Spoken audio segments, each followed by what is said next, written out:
వాడు బంగారం నా వాటాకి ఇంటిని వచ్చేదే ఇంకా ఉంది పిలకముడి.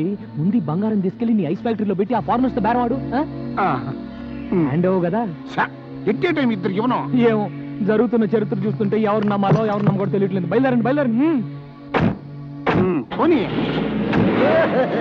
పిచ్చిరా వెళ్ళారా, నన్ను వదిలిపెట్టండి రా.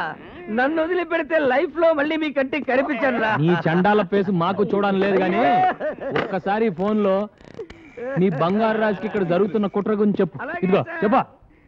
మావోయ్, ఏమిట్రా ఏమైంది? గొంతుకలా ఉందేంటి? గొంతలా ఉండడం ఏమిటి, ఇక్కడ పరిస్థితులే తలకిద్దులుగా బారిపోయాయి. ఆ రవిచంద్ర, ముత్యాలు, రత్నాలు ముగ్గురు కలిసిపోయారు. రవిచంద్ర బతికే ఉన్నాడా? బతికి ఉండడం ఏమిటి, నువ్వు ఇన్నాళ్ళు కరడు కన్నా బంగారాన్ని వాళ్ళు ముగ్గురు వాటాలు వేసుకుని పనిచేసుకున్నారు. అలాగా?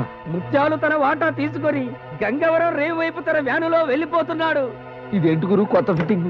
ఈ దెబ్బతో వాళ్ళిద్దరు కొట్టుకు చేస్తారు. దాంతో ఆ బంగారాజు బట్టతల మీద మనం బ్యాండ్ వాయించవచ్చు.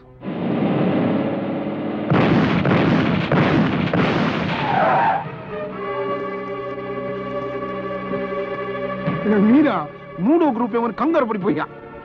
ఆ రవిచంద్ర గారిని మోసం చేసి సగం బంగారం కొట్టేసి మీ కాడికి బయలుదేరా. ముత్యాలు, నా స్థావరం అటు, మీ ఐస్ ఫ్యాక్టరీ ఇటు. రూట్ ఎందుకు మారింది?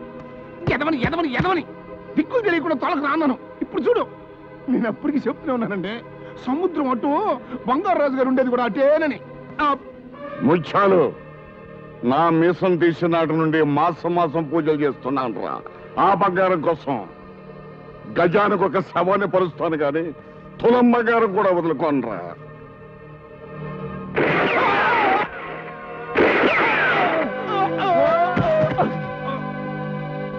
సచ్చారు సన్నాసు, పీడ విరగడైంది.